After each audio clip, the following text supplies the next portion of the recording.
SJC-13176, Rutchada, Devaney, and others v. Zucchini Gold, LLC, and another. Attorney Hemsey. Welcome. Thank you, Chief Justice, Associate Justice. May it please the court. My name is Christopher Hemsey, and I represent the appellants, Zucchini Gold and Mr. Inta. I do understand I had a right to the appeals court for this argument and not necessarily one to the Supreme Judicial Court, and it is an honor to argue before you this morning. I understand with the two issues that were brought up in terms of the correct instruction under the Federal Labor Standards Act, as well as the liquidated damages clause between the two statutes, that there is a large public policy, which I believe that is unanswered, at least in the state courts here in Massachusetts.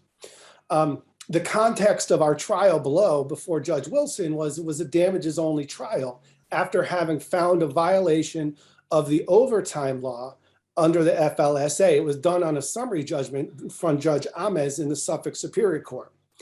So it left a damages only trial. And in that argument, in the summary judgment holding, there was also a finding, no matter whether or not it was entitled to that finding, there was also a finding that there was bad faith of the individual restaurant owner, my client, Mr. Inta, which is only relevant in these statutes under the FLSA. But wait a minute. Weren't those facts, all the facts undisputed? I thought there was some stipulations here.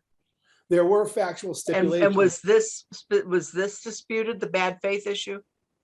No, but I'm just simply, it wasn't disputed in terms of the holding, but the holding found bad faith in summary judgment, which is only relevant in okay, so the bad faith was not in the findings that were stipulated to, it was in the conclusion? Yes, the conclusion of summary judgment, but the only point being that finding is only relevant in the liquidated damages clause of the FLSA, not the Strict Liability Wage Act. Okay, but before you keep going, we want to get in that. You're going to get to the jury instruction at some point? Yeah, that's point number one. Okay, go ahead. Yeah. So the jury instruction, and again, we're here on the legal questions, not disrupting the sole factual premise of the finding, which was from their expert. The ultimate jury instruction compelled the jury, no matter what was paid to these plaintiffs, compelled them to pay time and a half. Okay, and I have two questions before you go further. One is, talk to me about waiver in this case, because there was no objection to this instruction. In fact, the attorney said no comment, even though I know instructions were proposed and I know it was discussed, but when the judge said any problems with this instruction, there was no objection. Well, the objection was made in transcript exhibit 3, page 64. Me and Judge Wilson and Attorney May all had a conversation on day 7 of trial. And I started the conversation because he noted I didn't really have that many opportunities to discuss the proposed jury instructions. And I had said I had objected to the entire instruction as it relates to the FLSA, and he kind of. And that was after the jury was right before the jury was charged, or after? When was that exactly with regard to when the instruction was given? The first objection was made, it was about 10 minutes, I read in the record, after the decision was made by Judge Wilson as to the multiplier. And then the second objection came after when we were talking. Every day a trial began and ended with this conversation of the jury instructions. And after the decision was made from the draft, I started with the objection to the FLSA, which he acknowledged was made during trial, and also that I had made that objection clear, that I disagreed that the FLSA did not allow for an offset to the time and a half, which we don't disagree with, but we're arguing that we are entitled to the instruction that doesn't seem to be contested here, that these plaintiffs were paid the time in the time and a half. And that's the important crux. And this was the nature of the legal aspect of our trial. It was a very difficult trial in that it was 2 weeks and we were dealing with many witnesses, but also we were briefing this issue numerous times, and Judge Wilson had heard us many different arguments before the eventual decision. But the nature of this claim, and their only evidence was from the expert, and I'm combining the 3 plaintiffs' claims, was $101,000 of what they claim was owed. And of that, I had asked all three plaintiffs, and I had asked the actual expert and said, is your factual? Counsel, can I ask you, were these plaintiffs paid the same flat rate every day that they showed up, regardless of whether it was a half day or they could only put in 6 hours, or was it every day they showed up, they got paid the same thing? Yes, so no matter what, in terms of, and in this case, I think the record is clear, at least at trial, they had a day rate, and the way they were paid is each shift, it was lunch or dinner, so each shift was a half a day rate. So if you were paid, it didn't matter if it was a dead Monday lunch or slamming Saturday night, it was, you paid a half a day rate. So you could work 2 hours, you could work 6. So they were not paid a day rate in that they were paid a flat sum for every day.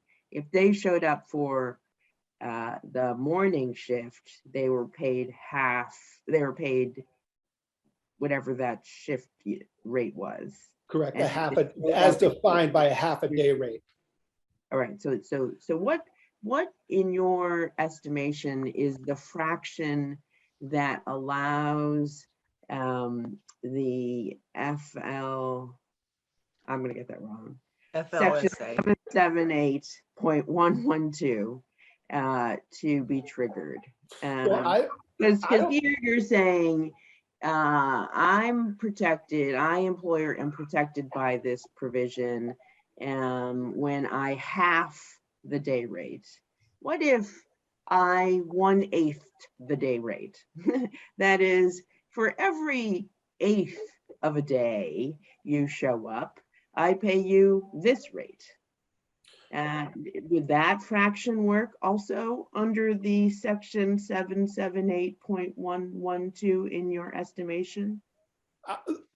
I don't think this case goes into those examples from the federal regulations. And as a starting point, the FLSA under section 207, it is, we owe a time and a half, but the case law is clear that what the plaintiffs are entitled to is the unpaid time.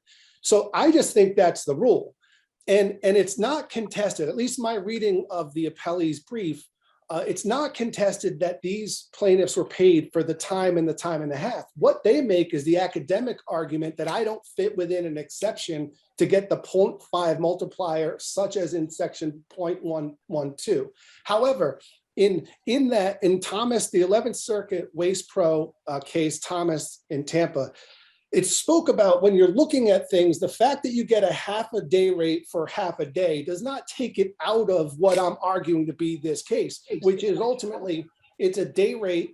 And if you work one shift, you get half, no matter how many hours it is. And these examples, they really look to the intent, the primary scope of their payment relationship, which in this case, we had a 73-year-old architect who bought a restaurant and honored every payment agreement these plaintiffs had with the predecessor owner. I'm sorry, counsel, you're speaking so fast. Sorry.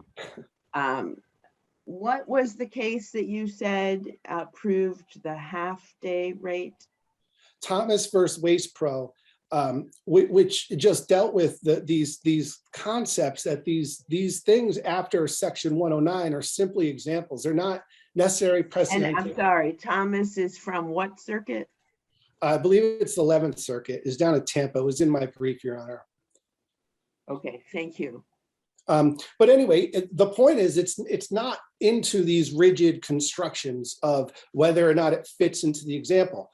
Our own Massachusetts overtime law actually says in Mr. Hemsey, before you move to us for a second, I just want to make sure, are there any, when I read this Thomas versus Waste Pro case, it's not gonna have a half day rate, right? We're not gonna have any guidance on half days. Are the only federal cases that allow the half as opposed to time and a half full day rate cases? I'm just trying to make sure I know what the landscape is, because I don't know the FLSA stuff well. Well, again, there's various examples in case laws dealing with these examples of those federal regulations. But I can't stress enough that the factual premise here is that and this is from the plaintiff's own testimony, as well as the expert's own factual foundation. They were paid for each hour worked, which means that as a rule, I don't disagree they worked hard. I don't disagree that federal law requires they get paid time and a half. The only thing that I kept arguing and objecting to was that I should have been able to have the instruction that they were paid a time versus a time and a half. And that shouldn't fit within an exception to the rule. I believe that is the rule, which is in line with 151(1)(b), which says that a plaintiff in overtime and mass gets the full amount of the overtime compensation less any amount actually paid to him. And that's really the crux of that first argument, is that, and I do believe, that Thomas case, Your Honor, to your question, it does say the fact that a plaintiff recovered other compensation for tasks outside his normal day doesn't take it outside the scope of a day rate. They look at the primary payment, and it's a day rate as defined by each shift. If it was 2 hours or 6 hours, it's half of that rate. And that's what Thomas stands for. If it's a half a day rate, it doesn't take it out of that formula in the section. Well, let me ask you a question about this, your day rate and your half day rate. My understanding from the record, I thought, was that it was always a day rate Monday through Friday, but it was a half day rate on Saturday and Sunday because the restaurant only served dinner. Correct. So in other words, so it's not really like on those Monday through Friday days, people were coming in, clocking for half a day, and somebody was noticing the time and figuring out what to pay them. Correct. It was simply, if you work lunch, you got half your day rate. If you work dinner, you got half your day rate, no matter the day, no matter how many hours it was. So it's not accurate in the record then that Monday through Friday, they were paid a flat rate, day rate. If they work both shifts, it was. But even, and the point of these federal law cases is, even if they worked half a day and got half a rate, it still fits within that day rate. In this case, it was just how they mathematically figured out the level of the wages paid. And Can I ask, Mr. Hunt, if a very basic question, if I work 41 hours a week under the FLSA, and I get paid 41 hours, but I don't get time and a half for that 1 hour, do I get a whole 1.5, even though I got paid for that, or do I only get a half? Just in a standard case. The first question is whether or not you were paid for that 41st hour. And in this case, it was, and that's all from the plaintiff's testimony and the expert. So that first hour. Forget about this case for a second. Federal law, I worked 41 hours. I got paid for 41 hours. I didn't get time and a half for that 1 hour. Do I only get a half hour, or do I also get 1.5 as some kind of penalty provision?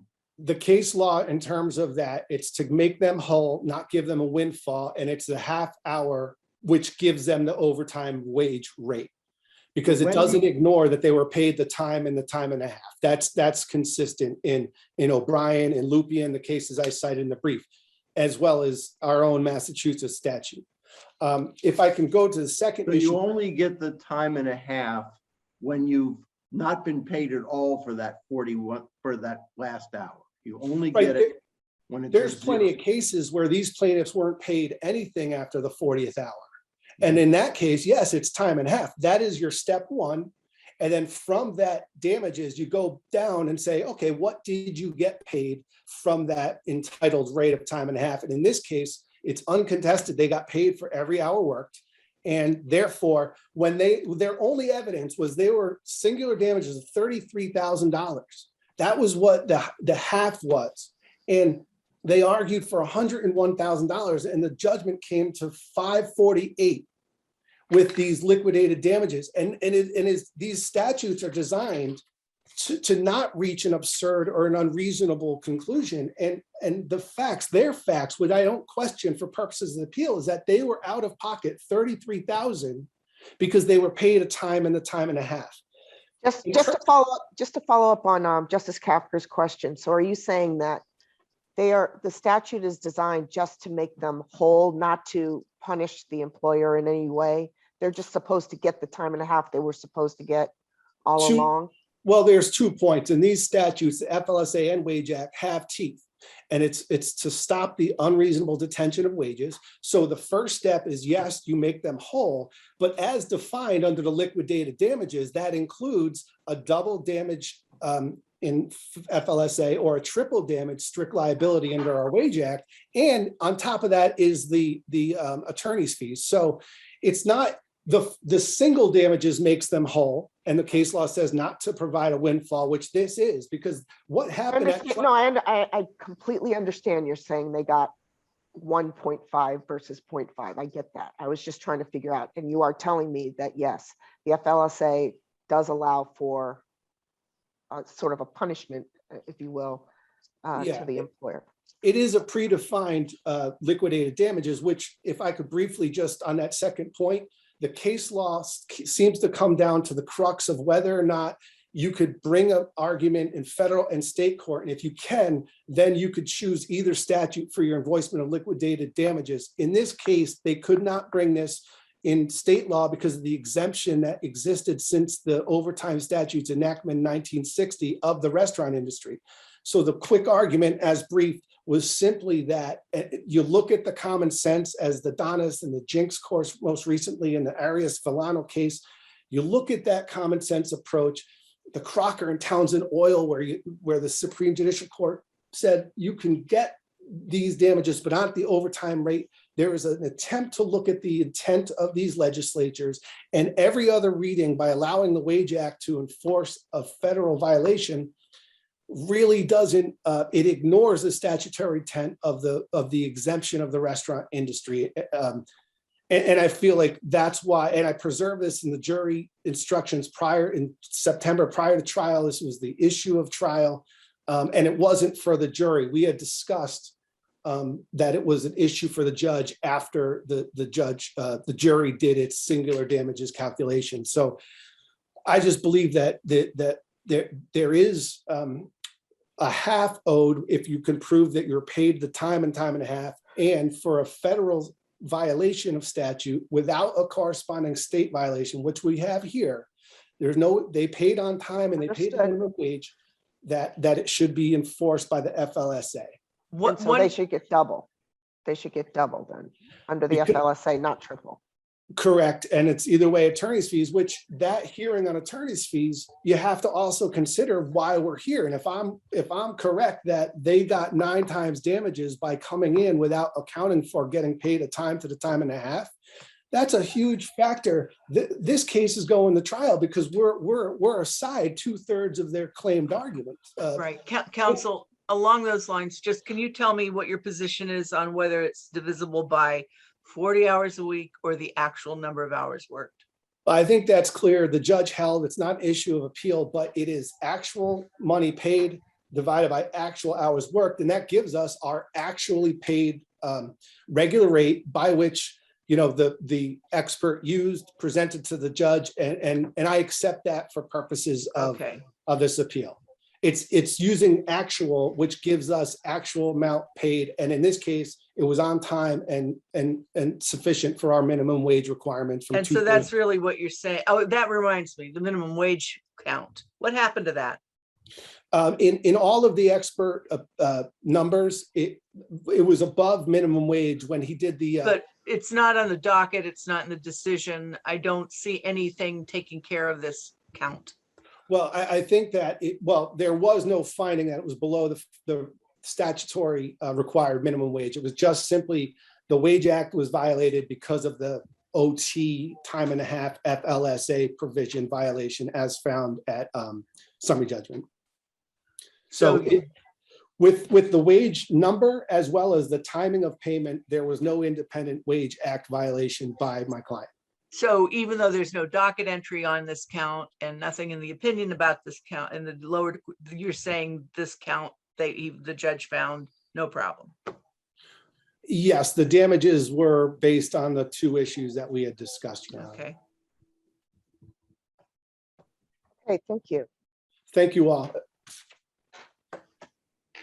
Attorney May?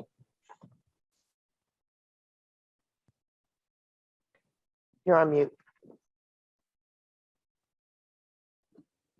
Good morning. May it please the court. Good morning, Madam Chief Justice, Associate Justices.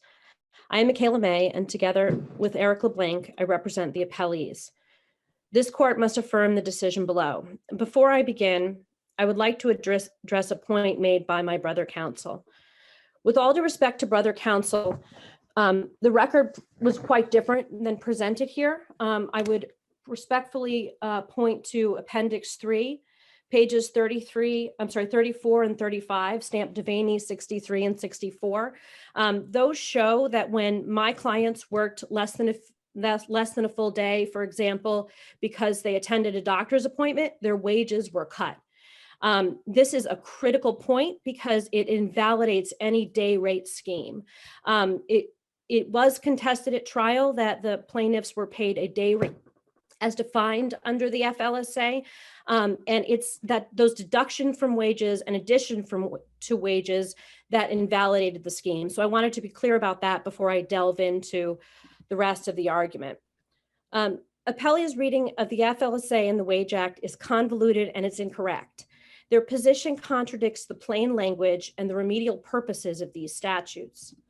This appeal involves two issues, both of which the lower court and the jury got correct. The Superior Court appropriately awarded treble damages pursuant to the Wage Act, and its jury instructions on the calculation of overtime wages may not be disturbed. Under the restaurant's present ownership, appellant's hours got longer, the restaurant got busier, and the number of employees became fewer.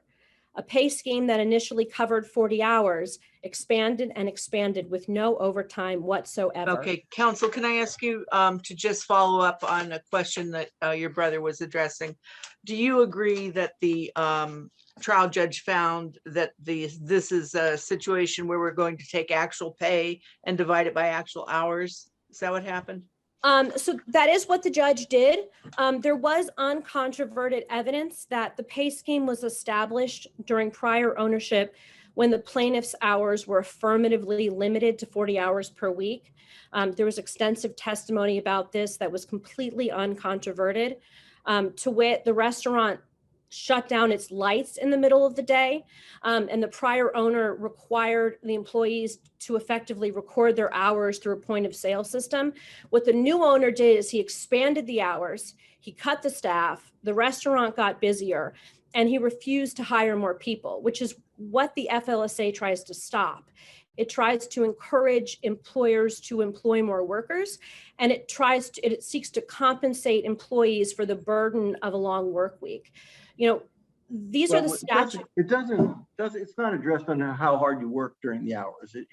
It's addressed to whether you got paid for the extra hours you worked, right? It doesn't, the fact that he worked them harder is none of our business. It's whether he worked them longer that it becomes our business, right? Well, respectfully, Mr. Justice, I think it's relevant to the extent that an express purpose of the FLSA is to compensate employees for the burden of longer work weeks. And this has been established in FLSA precedent since the 1940s. Well, but again, you've got to get paid the hours you work. If you have to work harder during the hour, that's none of our business. That's what employers get to do. That's how it's.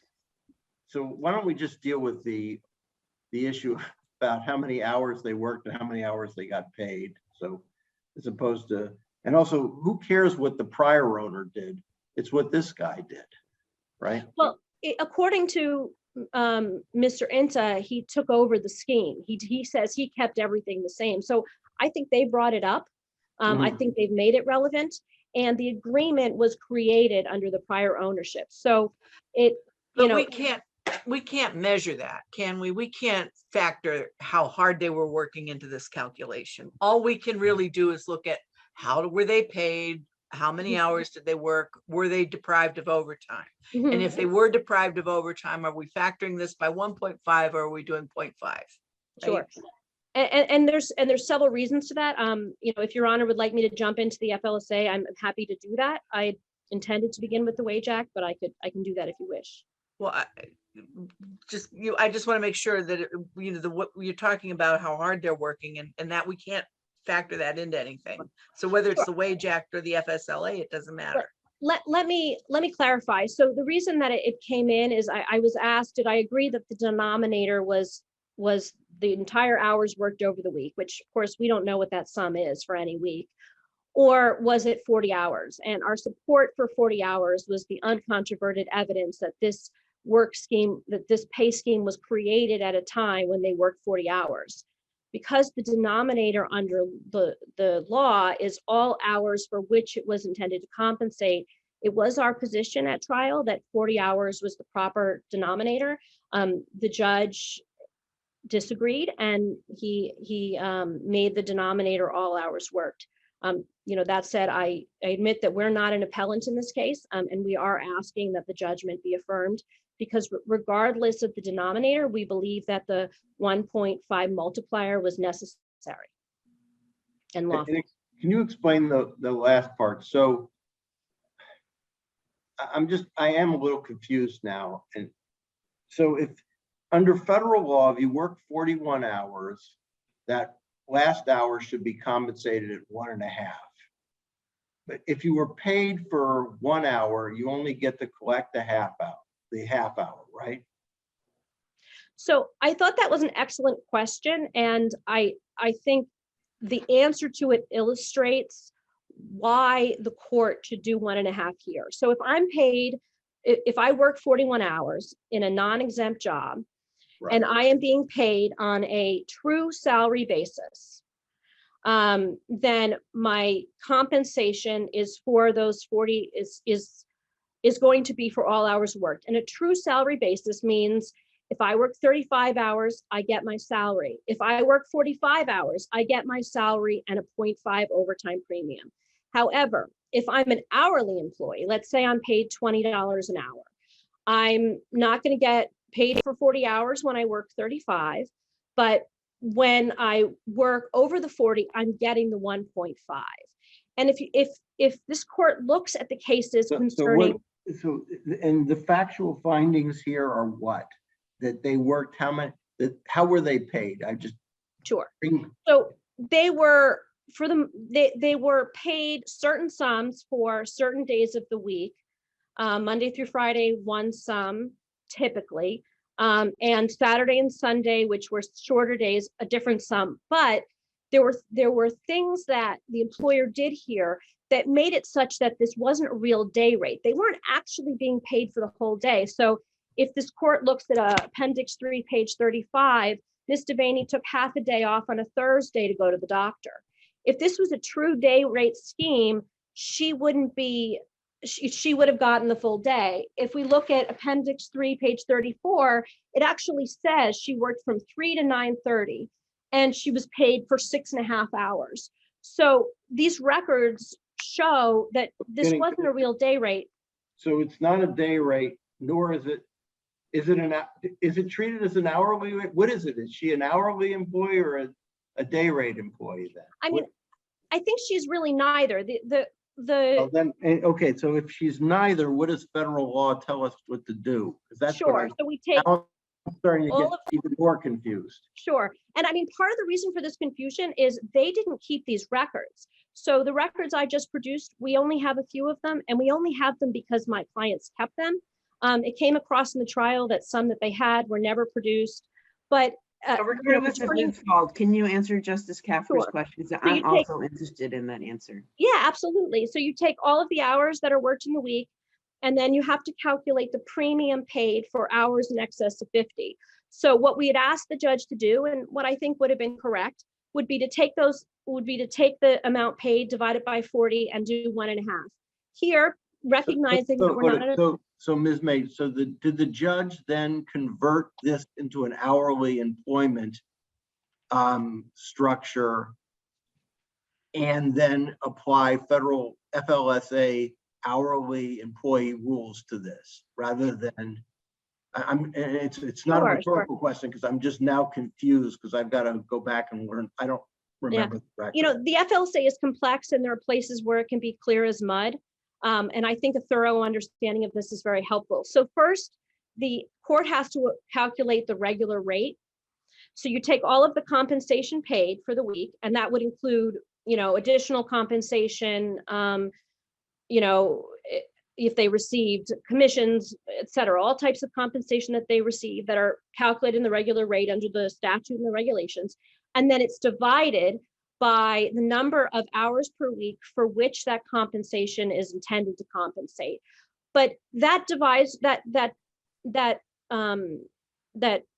number at the bottom only becomes all hours worked when very strict criteria are met that were not met here. And I would ask the court to look at an analogy to the regulation. You're drilling at Carnegie Hall, and we're still trying to learn how to hold the bow. So tell me,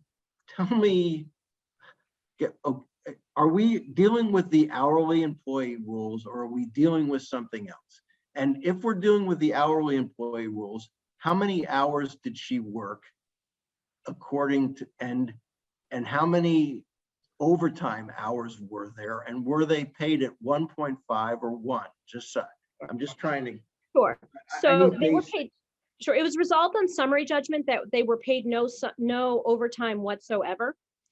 So I think that the idea that they were already paid for this time contradicts that. The summary judgment is not on appeal. No, wait, please, I'm sorry. So they weren't paid overtime, meaning they weren't paid 1.5 times the overtime hours, right? So that's what that means. But if you could just go back and explain to us what we're working with here. Sure. If it wasn't hourly and it wasn't salary or day rate, what is it? You said that the FLSA gives you instructions on how to deal with it. It does. So I would say it's effectively like a kind of a hybrid scheme. They attempt to get a day rate in after the fact calculations at trial, but I think a fair reading of what they were actually doing is making an attempt to compensate for hours worked. And that was problematic because there was no overtime, there was no effort to pay them. They were working under the record between 52 and I would say about 77 hours a week. Right, but you said that the judge did attempt to get a regular rate to go by. And so what he did was he gave an instruction on how to calculate the regular rate. Okay. And that was up to ultimately to the jury to decide how to do based on the instructions given. Okay. And after they did those instructions include multiplying by 1.5? Yes, Your Honor. Why would that be correct? Why wouldn't it just be 0.5? Sure. When you figure out what the overtime hours are. Sure, for a few reasons. I won't repeat it at length, but the evidence about the 40 hours, the summary judgment finding that there was no overtime. But I think the key here is that under Section 7A of the FLSA, an overtime premium of 1.5 is the default. The circumstances under which a 0.5 premium are allowed are narrow. But counsel, just for my own edification, there's nothing right in the FLSA that says you offset that compensation against the overtime. Is that right? So that's why overtime cannot be offset by ordinary compensation that was included in the calculation of the regular rate. Isn't that correct? So that's why you get to the one. Well, it's from case Smiley versus E.I. DuPont, Third Circuit case from 2016. And basically that overtime, it says overtime may not be offset with ordinary compensation that was included in the calculation of the regular rate. So isn't that where in part we get the 1.5 rather than the 0.5? I think that's a very critical principle. And one thing I really want to point out is that if a 0.5 premium is allowed here, it undoes the distinction between, and I realize I'm getting into the nitty gritty, but it undoes the distinction, for example, between the fluctuating work week and a fixed salary basis. It renders a whole lot of tests where where a 0.5 premium can be permissible, essentially moot. Any employer can kind of estimate a little bit how much they're working and say 0.5 premium, but that's not what the FLSA does. And I think that's a really important point to understand. If your honors would give me the liberty, I would like to address the Donis case and how this matter is distinguishable. Okay. So in Donis, both in the opinion itself and in the oral argument, this court was very concerned with the comprehensive remedial scheme that is the Prevailing Wage Act. That it was a scheme that was well negotiated between powerful parties that resulted in a very powerful mechanism for these workers. This comes under a very different light. You know, the Massachusetts overtime law was created to expand the overtime rights of workers. It was not created to limit those workers' rights. This is the case of the Wage Act doing exactly what it's supposed to do.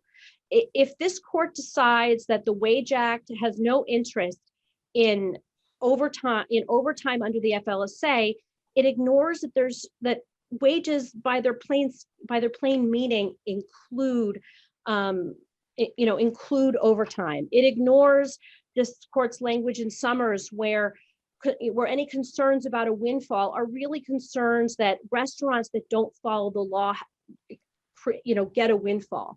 There's a lot of employees who never come forward. This is an industry that is rife with wage and hour violations.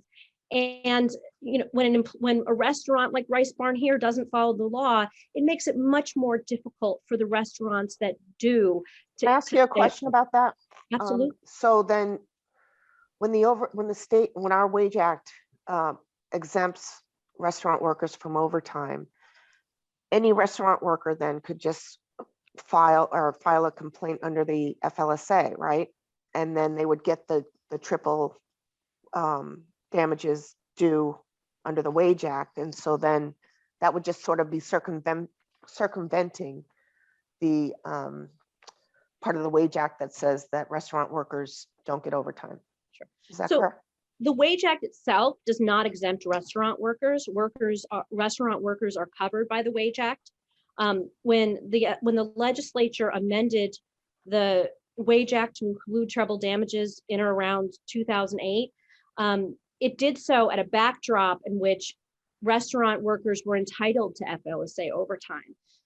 This court should not read constraints into the Wage Act that are not within its text. So there's nothing in the Wage Act that says that the overtime portion doesn't extend to restaurant workers.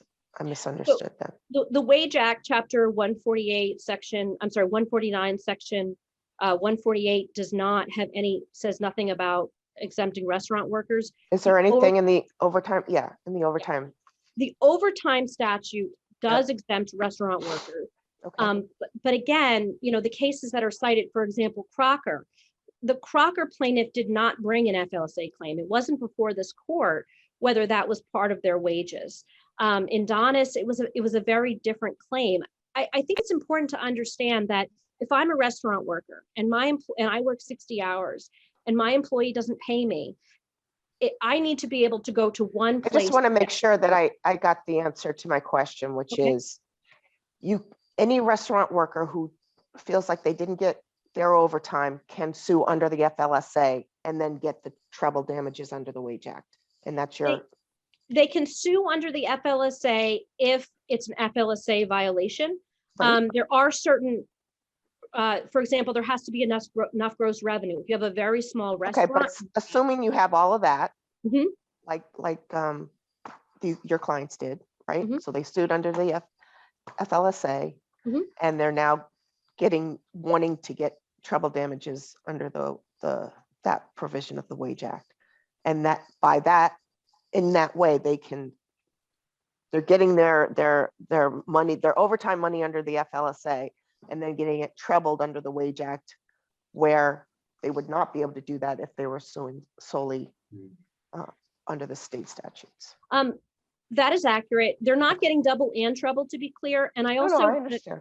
want to point out that the FLSA does not preempt more liberal state laws. So there's nothing inconsistent with the FLSA.